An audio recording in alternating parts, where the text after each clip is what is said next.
They said she was no one. A scarred girl hauling wet linen through a stone corridor before the palace fires were lit, before the lords were awake, before the world had occasion to notice her at all. She folded sheets in the dark of the washroom, and she kept her burned arm turned inward against her body, and she did not speak unless spoken to. And when she was spoken to, she answered in the smallest possible voice. The palace hierarchy of Duskholt had classified her, as it classified all things below the rank of free-born servant. Invisible, replaceable, beneath the interest of the powerful. She was known in the laundry ledger as Marin. No house name, no pack. And for 19 years that was the whole of what the world believed her to be. It was not the whole of what she was. Before that winter was out, one of the 31 lords of the Iron Council would stand before a broken man on a public dais and struggle to find the words for what they were witnessing. Before that winter was out, the most feared king in the northern territories would lower himself, in full view of every assembled elder and pack lord Duskholt could muster, until his knee touched the flagstone floor. He would do it without hesitation, and he would not rise until she told him to. Every person in that hall had spent years learning the specific weight of his authority, and every one of them would feel it shift like the ground before a great crack opens. This is how it came to pass. The year was 1183 of the Iron Reckoning, and winter had arrived at Duskholt the way it always did, not gradually, but all at once, as if the cold were a sentence being passed. Ice sealed the outer courtyard flagstones before the last traders of the autumn month had cleared the outer gate, and the palace sat on its granite hill above the frozen town, with its fires drawing hard and its corridors smelling of tallow and wet wool, and the particular chill that stone walls hold long after any hearth is lit. The solstice was 3 days off. The court was in residence. Every washroom basin ran full from before dawn until past the vesper bell, because midwinter assembly required linens of a particular grade, and the Lord Steward Voss Theron had made clear, in his flat and pleasant way, that the standard would be kept. Marin had 43 royal sheets to process that morning. She knew the number without counting because she had been processing that same round for 2 years, and the round did not change. She moved through it the way water moves through a familiar channel, not thinking, her hands reading the weight of each piece as she lifted it from the press and turned it and set it in the cart. The washroom was warm, which was one of its small kindnesses. Stone sinks the size of feeding troughs, steam rising from the heated rinse basins, a row of cedar-ribbed presses along the far wall where the sheets went in damp and came out flat and faintly crackling. Betta, the elder who ran the room, stood at the basin nearest the hearth checking the rinse water with the thick wooden paddle she had carried for 30 years, turning the surface and watching what the agitation brought up. She was a small woman with knuckles like gnarled root wood and a habit of humming old pack songs under her breath without seeming to notice she was doing it. She noticed most things. "Steward's inspection at the half-bell," Betta said, without looking up from the basin. Marin shifted the burned forearm further inward. "I'll be finished. I know you'll be finished. I said it so you'd keep the arm covered." The arm had been burned when Marin was 3 years old in a night she could not remember, in a fire she had been told was accidental. The scar ran from the inside of the wrist to the upper forearm, wide and pale and slightly puckered at the edges, shaped, if one looked directly at it, like the branching crest of a divided tree with a ring of 4 points at its crown. She had always covered it during inspections. Voss Theron had a way of looking at marks on a servant's body that felt less like concern and more like inventory. She lifted the 39th sheet from the press and felt the hem, as she always did, checking for pulled threads or damp patches that would earn the cart a rejection. This sheet was different. She registered the difference before she understood it. The hem stiffer than it should have been. Something inside the fold rather than woven into the fabric. She turned it in the low light from the hearth grate. Stitched into the innermost hem, in thread so fine it read as shadow from any distance, was an emblem. 4-pointed crown over a divided tree, each branch ending in a curl of root. The precise geometry of the scar on her arm. She folded the sheet as she always folded it. She placed it in the cart, and she walked to the press, and she lifted the 40th sheet, and she said nothing, because there was nothing to say in this room, in this moment, with Betta 2 arm lengths away and the inspection bell 20 minutes off. She felt her pulse at the base of her throat. The 39th sheet sat in the cart, and she covered it with the 40th and the 41st, and finished the round as she always finished it. And by the time Betta dismissed her for the morning delivery, she had managed something resembling ordinary breath. The royal linens were carried by cart to the second-floor corridor outside the king's apartments, where the head chamberlain received them at the cedar-lined linen press that stood opposite the window overlooking the inner courtyard. Maren made this delivery alone, as she had for most of the past 2 years.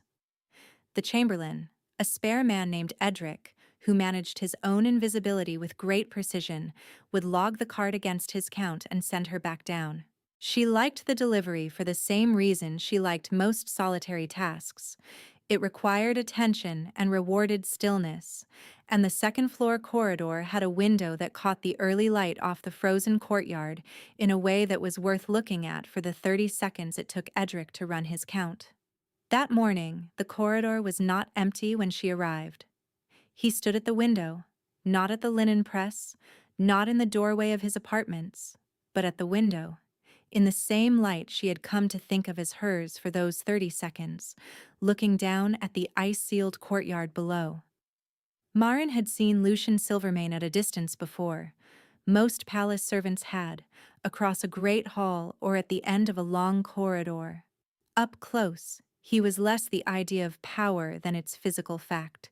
Wide through the shoulders, still in the way a loaded trebuchet is still, dressed plainly for the hour in a dark tunic and the heavy overrobe that every body in the palace wore against the morning chill. A scar crossed the left side of his jaw, old and settled, the kind that came from a blade rather than a burn. He did not look like a man anyone spoke to without being spoken to first. Maren stopped the cart at its customary spot. She began her count. She kept her eyes on the linens. She heard him turn from the window. She moved the 39th sheet to the top of the stack because it was easier to work the count from the top, and for no other reason. Her hands were steady. She was reasonably certain of this. "Stop," he said. A single word. Not loud. Not the kind of word that expected to be disobeyed. Maren stopped. He crossed the distance between them without hurry and stood on the other side of the cart. He looked at the sheet in her hands. He looked at the hem. He took the sheet from her, not roughly but with a certainty that made roughness irrelevant, and turned it to the light, and found the stitching in the innermost fold. The expression on his face did not change, but something in the room did, some distribution of weight or attention, and she felt it the way one feels a change in weather before it arrives. "Where did this come from?" he said, not a question. A requirement. "The morning press, my lord. It was in the standard round." He looked at her for the first time. Not at the cart, not at the sheet, but at her face. And then lower. And she understood that he had seen the arm, the way the sleeve had slipped when she handed him the linen, and she felt the familiar shame of it before she felt anything else. She moved to draw the sleeve down. His hand caught her wrist. Not holding her, only stopping the motion, his fingers at the inside of her wrist above the scar. The contact lasted perhaps 2 seconds. In those 2 seconds she felt something she had no language for, a warmth that rose from the point of contact and moved up through her arm and settled somewhere behind her sternum, and deeper than the warmth, further back than thought. Something that had been very quiet for a very long time made a sound like a word she could not quite hear. He released her wrist. He stepped back and looked at the sheet again, and his jaw was set in a way that might have been anger, though it did not feel directed at her. "Your name," he said. "Marin, my lord. The washroom." He said nothing more. He set the sheet back in the cart himself and walked to his door and through it, and Marin stood in the corridor with Edric's count unfinished and her wrist still warm, and her heart doing something irregular she chose to disregard. She finished the count. She took the cart back downstairs. She told Betta nothing. If you're watching this story unfold, leave a word in the comments for what you feel Marin is carrying. We'll be back in this world for the rest of it. The days between the Crest discovery and the Midwinter Assembly were the days Voss Theron spent tightening what he believed to be an airtight arrangement. Voss had managed the Duskholt Palace hierarchy for 11 years. He was a man of orderly ambition, not the sweeping kind that announces itself in large gestures, but the patient kind that works its way into every process, every record, every appointment, until the hierarchy runs through you as a river runs through the channel it has spent years cutting. He had eliminated the Ashvale line from the registry 19 years ago, when its head had refused a political alignment Voss found necessary, and he had done it with the tools available to a sufficiently methodical man. Forged documents, a fire, and the particular bureaucratic violence of removing a name from every record that housed it. The infant daughter had been included in the erasure. Her wolf suppressed by a right, performed on a 3-year-old too young to fight it, her arm marked in the process, and she had been placed in the washroom where she could be watched, and where, if she ever surfaced anything inconvenient, Voss would know within the hour. He had watched her for 19 years. She had never surfaced anything. He became aware of Lucian's attention through Edric, who owed him various small loyalties, and the awareness arrived with the cold clarity of a problem requiring accelerated management. A king asking questions about a laundress, visiting the drying corridors twice in 3 days on no stated errand, sending no formal inquiry, but with his attention organized in a direction Voss recognized as dangerous. He could not allow the lineage to be confirmed. The forged registry held Voss's fingerprints if read correctly, and the original document, the one that showed the Ashvale name intact and in its rightful place, had survived the fire in his own private strongbox where he had kept it as insurance. He ordered the silver salts added to the washroom rinse basins on the 4th day, framing it as an anti-theft deterrent. Burns on the hand of any servant caught reaching into a basin uninvited would serve, he announced to the washroom staff through the mouth of a junior steward, as both punishment and proof. Betta had looked at the junior steward with the expression of a woman cataloging exactly the kind of man she was dealing with, but she said nothing, and Marin had stood at her station and watched the white powder dissolve into the nearest basin and understood that this was not about theft. It was the drying corridors where the proximity had built its charge. The second time Lucian appeared there, she was working the sheets over the cedar rod racks that ran the full length of the south wing's interior passage. 39 sheets to hang, and she was midway through, both arms raised, the burned forearm exposed to the low light coming through the arrow-slit windows, when she heard his step at the far end of the corridor.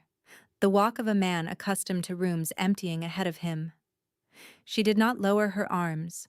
She finished the sheet she was hanging. He walked the corridor's length and stopped at the rack nearest her, his hands behind his back, looking at the sheets as though they required inspection. He stood close enough that she could smell wood smoke and cold iron, and something beneath those things, darker and warmer, that she did not name. "You've been here 2 years," he said.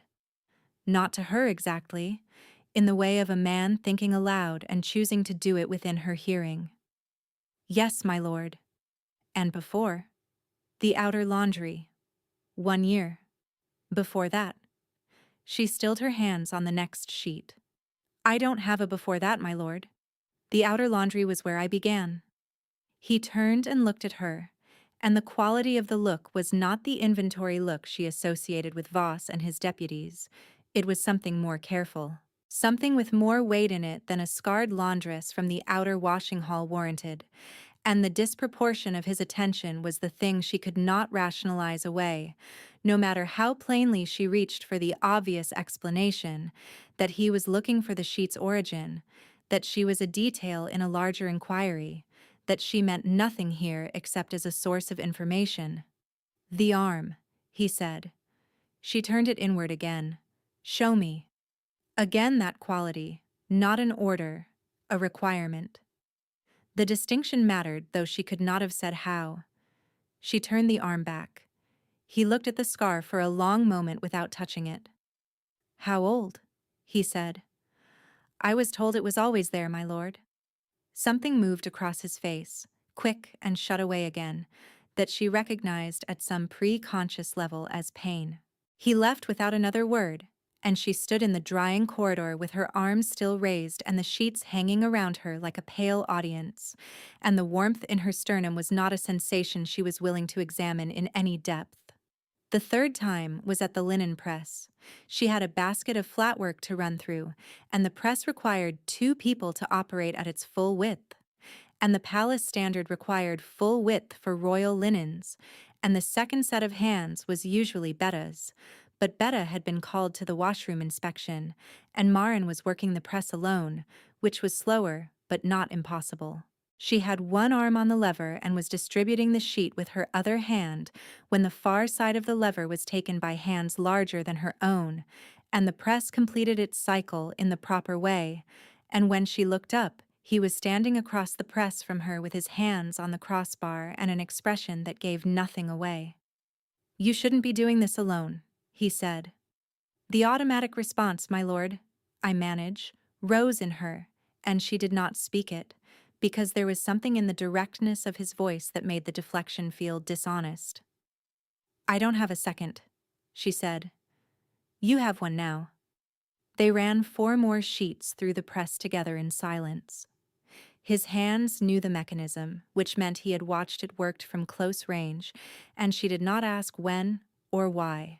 At the 4th sheet, when she was distributing the linen and leaning slightly over the press, the hanging sleeve fell back and the scar was fully visible in the lamplight, and she felt, rather than saw him stop.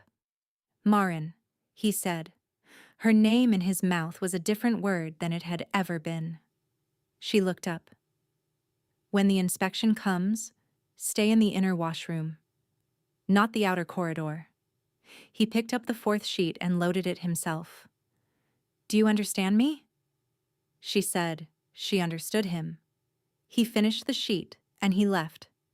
She stood at the press with the lamplight on the scar and the warmth behind her sternum so strong that she pressed the back of her own hand against her chest to check whether it was visible from the outside. Something had begun. She did not know what to name it, and the not naming of it felt like the last safe decision available to her.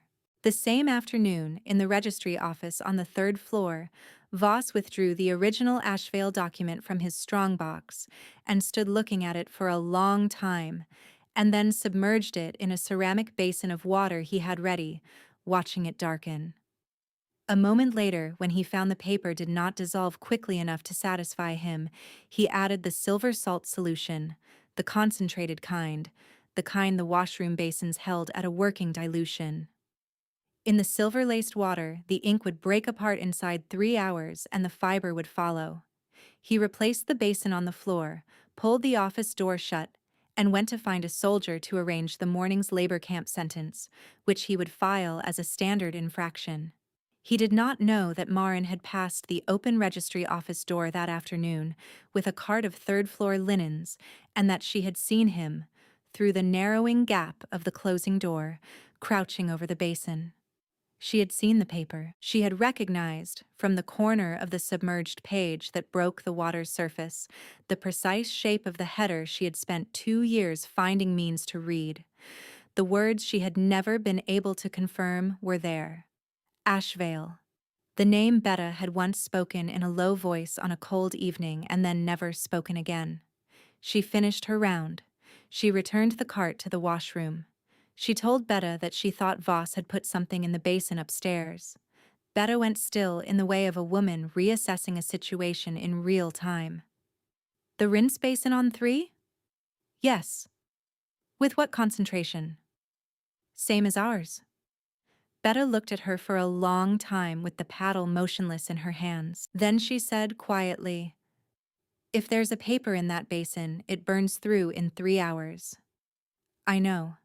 Silver laced at that concentration takes skin in about 20 seconds. I know. Marin. Betta's voice was as flat and clear as water in a glass. I'm going to tell you one thing. The king has asked Edric 3 times this week whether any laundress in the palace carries a forearm scar. Edric told Voss. And Voss filed a labor camp infraction on a girl named Marin from the washroom this morning. The sentence posts at dawn.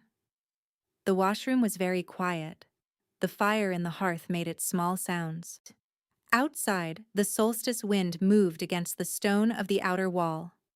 The paper in that basin, Marin said. What would it matter if someone retrieved it? At council, with the king present, it would be the single document Voss cannot explain. The Ashvale registry entry is missing from every public record. That's the original. In Voss's hand, in Voss's office. Betta set the paddle down. It would matter very much. Marin pulled the near side basin away from the hearth and looked at the solution. In the washroom's familiar yellow light, it did not look like anything except water that had turned faintly cloudy. She had watched it close on Betta's knuckle once, in a careless moment, and she had seen how fast the red rose. She pushed the right sleeve up above the elbow and turned the arm so the scar faced upward. Then she looked at it for perhaps 3 seconds, the old branching mark that she had hidden for 2 years, that she had understood as damage, and nothing more.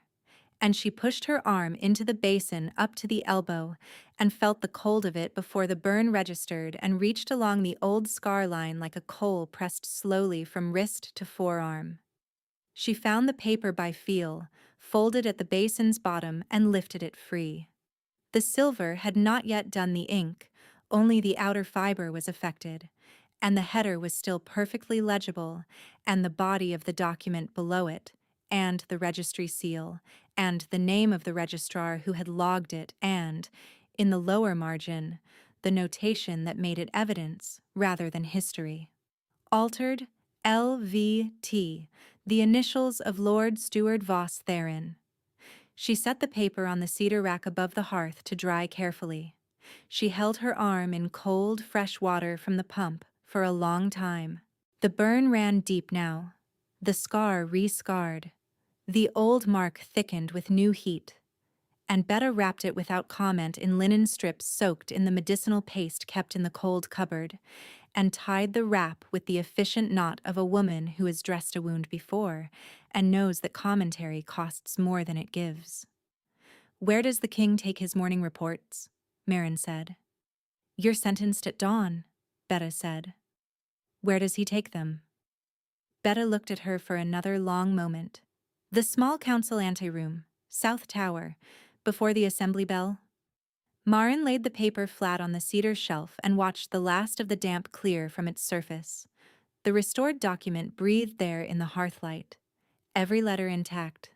19 years of erasure overturned by what a woman was willing to put her arm into. She did not sleep. She sat in the corner of the washroom through the last hours before dawn, the paper folded in the dry inner pocket of her working apron, and she listened to Betta breathe in the elder's chair by the fire, and she listened to the solstice wind on the walls, and deeper than either sound, barely perceptible but present in a way it had not been before. Something stirred in a place she had no name for. Not a voice, not quite a sound. The press of awareness, warm and low, recognizable in the way a forgotten word becomes recognizable the moment someone speaks it. Sable. She had not known the name.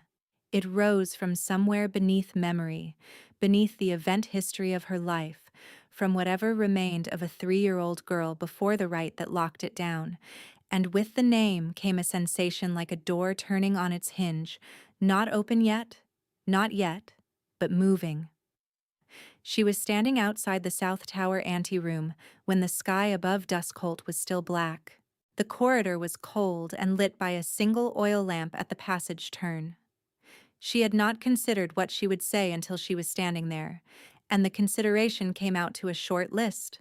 She had the paper, she had the scar. She had 19 years of the Ashvale name erased from public record. What she asked in return for this information was nothing she had the standing to ask. She was a sentenced laundress from the washroom with a burned arm and a document she had retrieved from a sabotaged basin, and the man on the other side of that door was the Alpha King of Duskholt, with 31 lords in residence, and the midwinter assembly convening at first light. The door opened before she reached it. He was already in the passage, coat on, moving with the direction of a man who had not been sleeping. He saw her and stopped. In the lamplight, he looked at the wrapped arm and at her face, and at the apron pocket, and something in him went very still. "I found the document," she said. "Voss submerged it in a silver-laced basin to destroy it. I retrieved it." She pulled the paper from her apron and held it out. "It carries his initials on the alteration notation.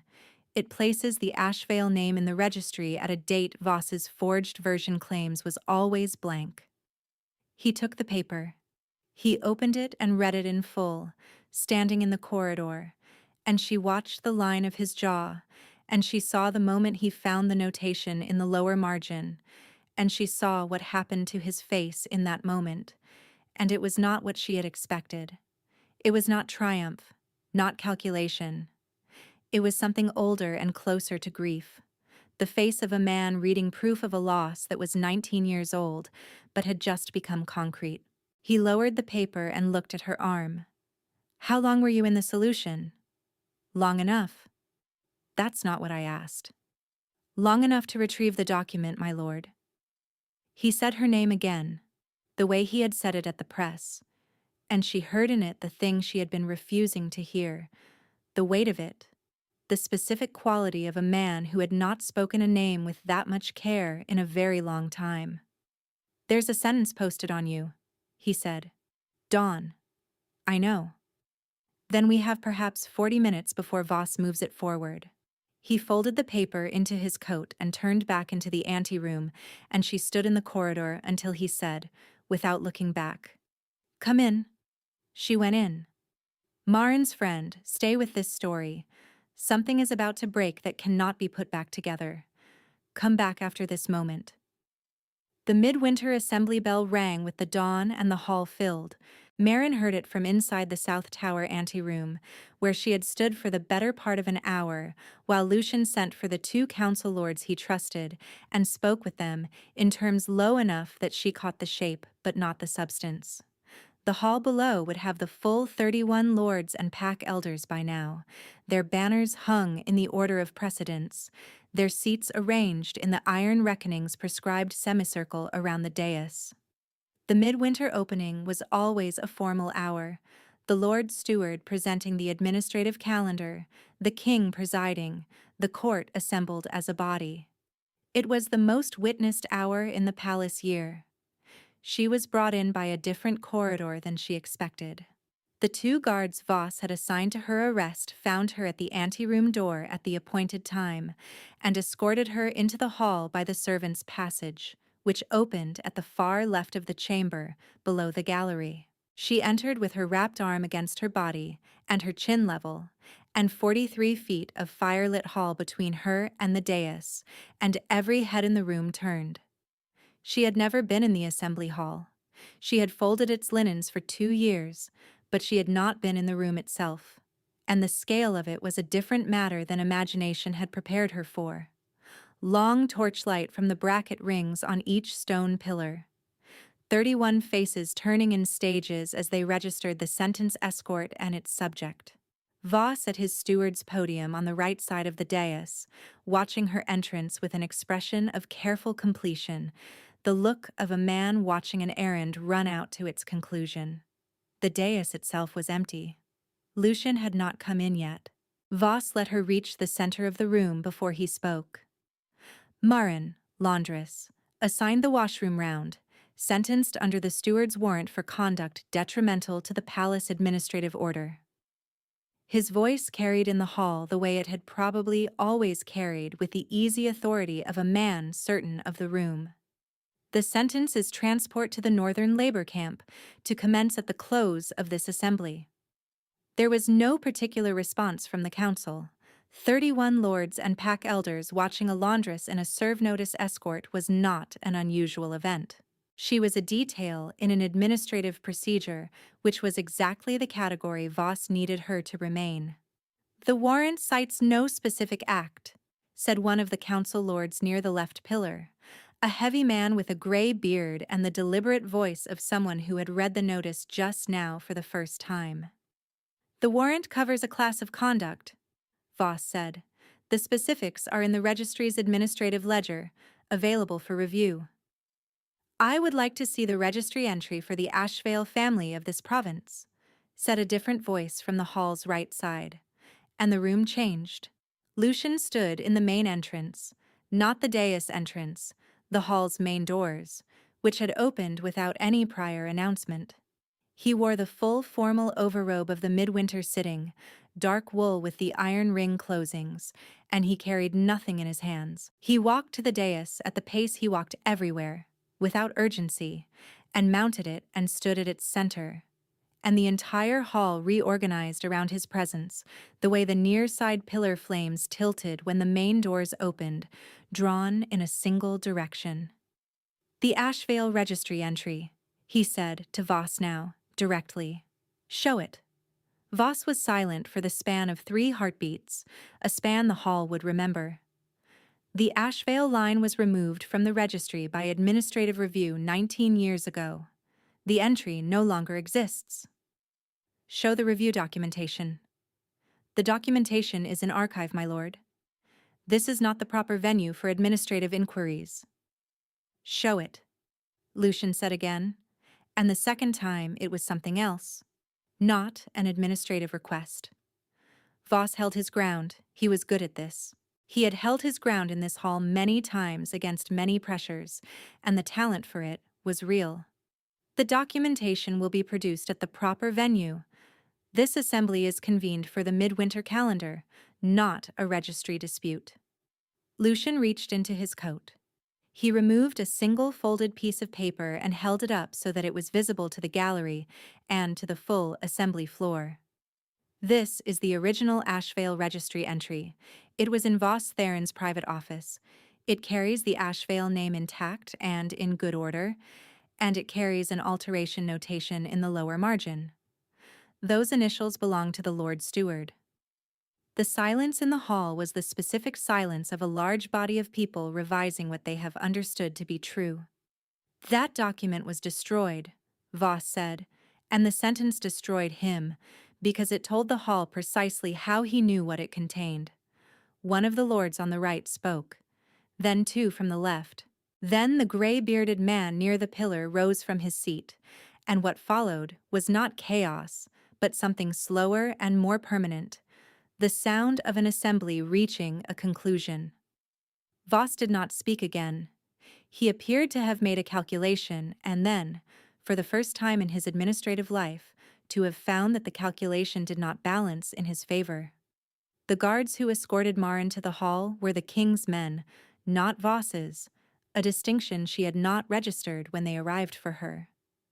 They stepped back from their posts now and left her standing in the center of the room unguarded, and the distance between her and the dais was 43 feet, and she walked it. She did not know she was going to walk it until she was already walking. The hall watched her cross the floor with her wrapped arm and her laundress's apron and her chin held level, and the watching felt different than being watched had ever felt before, because this time it did not feel like inventory. She stopped at the base of the dais steps. Lucian looked down at her from the dais, and the thing she had seen move across his face in every private moment was present now, without any frame to contain it. He came down the steps. He stopped in front of her. He reached out and took her wrapped arm in both hands, gently, the way one holds something that has been hurt and must not be hurt again, and turned it so the wrapping was upward between them. Your name is Marin Ashvile, he said. Formal, weighted, spoken for the hall and not for her alone. Something cracked open in her chest. Not a metaphor, a physical sensation, a seam giving way, and from behind it, for the first time in 19 years, Sable rose. Not violent, not sudden. A warmth that gathered from the base of her spine and moved upward, a light beneath her skin that she felt before she saw it. And when she turned her arm over and the linen wrapping fell loose, the scar on her forearm was illuminated from within, the old marks glowing with the faintest gold, the branching crest and the four-pointed crown burning clean and clear in the cold hall light. The 31 lords saw it. Every elder saw it. The assembly saw it. Proof does not always live in documents. Lucian held the lit arm between his hands and looked at her with the expression of a man who had located something he had been searching for long enough that the locating had a different quality than ordinary finding. Something private, something enormous, managed only barely. He took one step back. He lowered himself onto one knee on the flagstone floor, and his right hand stayed open with her forearm resting across it, and he looked up at her from the floor of his own hall. Marin Ashvale, he said. The Ashvale seat is restored to the Council of Duskholt. Its heir is present in this hall, and she is claimed by this house. A pause, and then, quieter, the sentence under the sentence. If she is willing. She had carried silence as a survival tool for so long that the first breath of real speech felt structural, not a performance, not a careful answer. Just the thing that was true. Yes, she said. From deep in her chest, Sable answered. A sound that was not quite a howl and not quite a word, but carried the meaning of both. And in the cold air of the midwinter hall, the gold light on her arm bloomed briefly brighter before it settled into a steady, quiet luminescence. And the bond that Voss had tried to sever 19 years ago, with a rite performed on a child too young to resist it, finished breaking. Not with violence, with warmth. Voss was taken from the hall by 4 of the king's guard and brought before the 3 lords designated by the assembly for immediate censure, and what was said in that room and what happened at its conclusion was brief and final. The council records show it as a single line in the session minutes. The hall had 31 witnesses and needed no elaboration. Lucian rose from the floor. He was still holding her arm. He looked at the wrapped burn with an expression she was only now learning to read. The face he turned toward things that cost him something. The face beneath the mask. This needs a proper healer, he said. Betta dressed it. I know who Betta is. Something shifted. Not quite warmth, not quite humor, but the edge of both. She's been misdirecting my steward's inspectors for 2 years. She's very good at it. She is. He looked at the scar where it emerged from the wrap, the reburned skin just above the wrist. I'm sorry it came to this. She did not say it was all right, because it wasn't, and she sensed that he knew it wasn't, and that the knowing was part of what he was saying. Instead, she said, How long have you known? Since the sheet, he said. Since the hem. He was quiet for a moment. I knew the crest. My predecessor's court had the Ashvale seat before Voss's purge. I knew what it should have carried. When I saw it on the linen, I knew someone stitched it there deliberately.